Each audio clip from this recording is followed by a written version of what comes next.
Hey guys, this is Vaishali. आज मैं अपने वीडियो में आप लोगों के साथ डिस्कस कर रही हूँ 7.1 का क्वेश्चन नंबर 6 का फर्स्ट पार्ट, जिसके स्टेटमेंट क्या है। Name the type of quadrilateral formed if any by the following points and give reasons for your answer. हमें नेम और टाइप बताना है क्वाड्रिलेटरल का, जो बनी है इन गिवन पॉइंट्स के साथ में। अब क्वाड्रिलेटरल फॉर्म हुई है यहाँ, हमें उसका नेम और टाइप नहीं पता, तो सबसे पहले क्वाड्रिलेटरल एक बार डिस्कस कर लेते हैं कि क्या है। क्वाड्रिलेटरल होती है एक ऐसी फिगर जिसके पास क्या होती है, 4 साइड्स होती हैं। वो किसी भी तरह की हो सकती है, ठीक है। सबसे पहले मैं स्क्वायर की बात कर रही हूँ। स्क्वायर में क्या होता है कि हमारे पास चारों साइड्स जो होती है वो क्या होनी चाहिए, equal. A B C D, ये पॉइंट्स के नेम मैंने मेंशन किए हैं। अब अगर हम स्क्वायर की बात कर रहे हैं तो स्क्वायर में कंडीशन क्या आती है कि A B is equal to B C is equal to C D is equal to D A हो, कि ये चारों साइड्स क्या हैं, इक्वल हो, और साथ में जो डायगनल्स हों वो भी क्या हो, इक्वल हों। डायगनल्स मतलब ए से सी को कनेक्ट करते हैं, बी को डी को कनेक्ट करते हैं तो डायगनल आते हैं, तो हो जाता है A C is equal to B D. अगर ये कंडीशन चेक करने के बाद सेटिस्फाई हो जाती है तो ये फिगर क्या कहलाती है, स्क्वायर कहलाती है। तो उस क्वाड्रिलेटरल का नाम जो ये सेटिस्फाई करेगा कंडीशन को, क्या कहलाएंगे, स्क्वायर कहलाएंगे। अब दूसरे जो कंडीशन होती है वो होती है रेक्टेंगल के लिए। रेक्टेंगल का मतलब क्या होता है कि मेरे पास कोई भी ऐसी फिगर है, उसमें क्या होता है, अपोजिट साइड इक्वल होती है। ये वाली इसके इक्वल, ये वाली इसके इक्वल। सपोज़ ये मैंने नेमिंग किया इसका ए बी सी डी, तो ए बी तो किसके इक्वल होगा, सी डी के इक्वल होगा। A B is equal to C D, और जो ये ए डी है वो किसके इक्वल होगा, बी सी के इक्वल होगा। अपोजिट साइड्स आपस में अगर इक्वल हों तो वो फिगर क्या कहलाती है, रेक्टेंगल कहलाती है। अब उसके बाद पैरेललोग्राम आता है, वो आगे डिस्कस करेंगे। अभी हम सम की और देख लेते हैं। अभी फ़िलहाल यही 2 कंडीशन हमने चेक करनी होती है। पहले कि ए बी निकालें, बी सी निकालें, सी डी निकालें, डी ए निकालें। अगर ये इक्वल आ रही है या 2 इक्वल आ रही है तब तो एक क्वाड्रिलेटरल फॉर्म होती है, और अगर इनमें से कोई भी इक्वल ना आए तो एक क्वाड्रिलेटरल फॉर्म नहीं होती है, ठीक है। मतलब उसका कोई नेम हम डिफाइन नहीं कर सकते कि वो क्या है, स्क्वायर है, रेक्टेंगल है। तो सबसे पहले या तो उसकी कोई भी 2 साइड इक्वल होनी चाहिए, या फिर वो क्या होनी चाहिए, सारी साइड्स इक्वल होनी चाहिए। तो यहाँ पे जो हमारे पास स्टेटमेंट में पॉइंट्स दिए हुए हैं वो क्या दिए हुए हैं, A B C D 4 points हमने लेट किए हैं, उनकी नेमिंग हमने कर ली ए बी सी डी। अब डिस्टेंस फॉर्मूला मेंशन किया, क्या होता है, x2 minus x1 square plus y2 minus y1 का स्क्वायर। सेम वही, पहले हम ए बी निकाल रहे हैं। जब हम ए बी फाइंड करेंगे तो ये होगा x1 y1, ये हो जाएगा x2 y2। ये वैल्यूज़ इस फॉर्मूले में हमने पुट करनी है और सोल्व करना है। ये होगा 1 माइनस करना है -1 को, तो ये लिखा, प्लस में इस 0 में से इस -2 को हमने माइनस करना है तो लिख दिया। माइनस माइनस क्या हो जाता है, प्लस हो जाता है, तो ये हो गया 1 + 1 का स्क्वायर। प्लस में 0 माइनस करेंगे -2 को तो माइनस माइनस प्लस हो जाता है, तो 0 + 2 का होल स्क्वायर। 1 + 1 2 हो जाता है, ऊपर स्क्वायर है तो स्क्वायर आ गया। 0 + 2 करेंगे तो 2 आएगा, ऊपर स्क्वायर है तो स्क्वायर आ गया। 2 का स्क्वायर 4 होता है, 2 का स्क्वायर 4 आ गया, तो ये हो गया √8।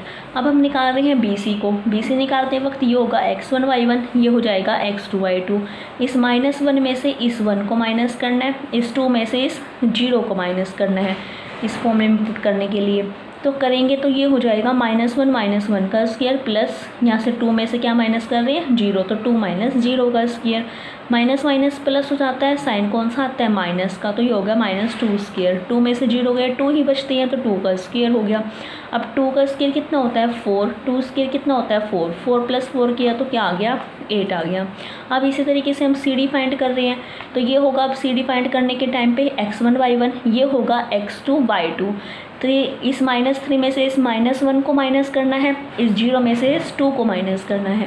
तो -3 में से माइनस किया, -1 को ऊपर लगाया स्क्वायर, 0 - 2 का स्क्वायर। माइनस माइनस क्या हो जाता है, प्लस हो जाता है, तो -3 + 1 का होल स्क्वायर।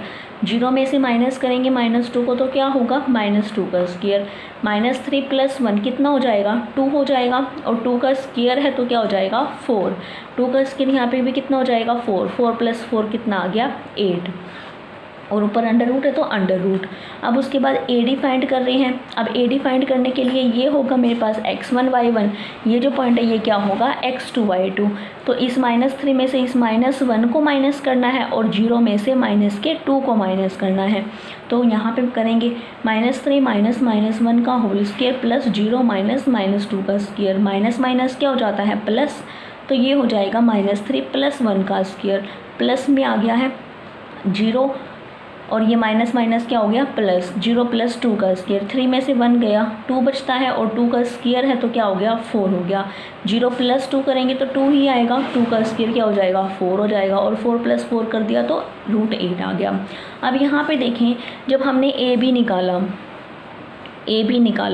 ए बी कितना आया हमारे पास √8, बी सी भी कितना आया √8, सी डी भी कितना आ गया √8 और ए डी भी कितना आ गया √8। इट मीन्स ये चारों साइड्स क्या आ गई हैं हमारे पास इक्वल आ गई हैं। अब अगर साइड्स इक्वल आ रही है तो डायगोनल भी चेक करना होता है हमें, और डायगोनल क्या होता है हमारे पास ए सी और बी डी फॉर्म होता है। तो उसके बाद हम क्या कर रहे हैं ए सी फाइंड कर रहे हैं। अब ए सी फाइंड करने के लिए ये होगा x1 y1, ये हो जाएगा x2 y2। इस -1 में से इस -1 को सब्ट्रैक्ट करना है और इस 2 में से इस -2 को सब्ट्रैक्ट करना है। तो ये करेंगे -1 माइनस -1 का स्क्वायर प्लस फ्री हो जाएगा 2 माइनस -2 का स्क्वायर। ये -1 as it is minus minus क्या हो जाता है प्लस हो जाता है, तो -1 + 1 का स्क्वायर माइनस माइनस क्या हो जाता है प्लस हो जाता है, तो +2 का स्क्वायर। -1 + 1 क्या हो जाएगा 0, तो ये 0 हो गया। 2 + 2 क्या हो गया 4, 4 का स्क्वायर क्या हो जाता है 16, 0 में 16 ऐड करेंगे तो 16 ही आएगा। 16 का रूट क्या होता है 4 होता है।